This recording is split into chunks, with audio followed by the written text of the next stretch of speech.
Hello. માતા પિતા અને ગુરુ કોણ છે? આ ત્રણેયને જાણો.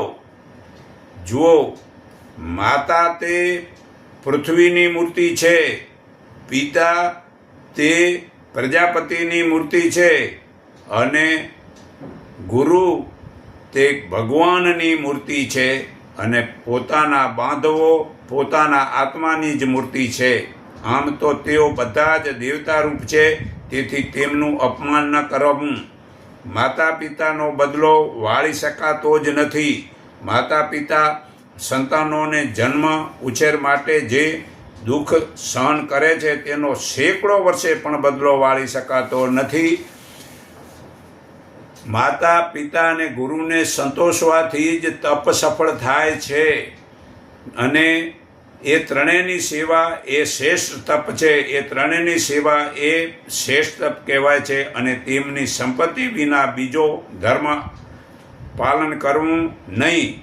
એ ત્રણેયનું મહાત્મા, કારણ કે તેઓ ત્રણ પૃથ્વી, અંતરિક્ષ અને સ્વર્ગલોક, તેઓ ત્રણ બ્રહ્મચાર્ય, ગ્રસ્ત અને સંન્યાસ, આમ આશ્રમો પણ તેઓ જ ત્રણ છે ને તેઓ જ ત્રણ રઘુર્વેદ, યજુર્વેદ, સામવેદ તેઓ જ છે. તેઓ જ ત્રણ અગ્નિ છે ને પિતા ગ્રાગ્નિ, માતા દક્ષિણાગ્નિ અને ગુરુ અવાહન અગ્નિ કહેવાય છે એમ કહ્યું છે. આમ એ ત્રણેય અગ્નિનો અતિશય શ્રેષ્ઠ છે. એ ત્રણેયની સેવાનું ફળ જે ગૃહસ્થાશ્રમીઓ આ ત્રણેયની સેવામાં સાવધાન રહે છે તે ત્રણેય લોકને જીતે છે અને પોતાના દેહથી પ્રકાશમાન થઈ દેવની જેમ સ્વર્ગમાં આનંદ ભોગવે છે. માતૃદેવથી આ લોકની અને પિતૃલોકથી સ્વર્ગલોકની અને ગુરુની ભક્તિથી મનુષ્ય બ્રહ્મલોકને મેળવે છે.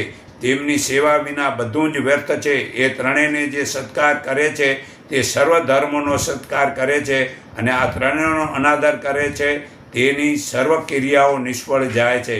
માટે નિત્ય તેમની સેવા જ કરવી. એ ત્રણેયને જ્યાં લગી જીવતા હોય ત્યાં સુધી બીજું કાંઈ ધર્મ કરવાનું નથી. એમની આજ્ઞા સિવાય તેને જ પૂજવાનું છે, તેમનું બધું જ જણાવવાનું. એમની સેવા એ જ પરમ ધર્મ છે. કોઈ પણ કામ કરીને પછી પણ તેમને કહેવું. તો આ મનુસ્મૃતિ પાના નંબર 3940 અને શ્લોક 226 શ્લોક 237નો આ પુરાવો છે. તો ખરેખર માતા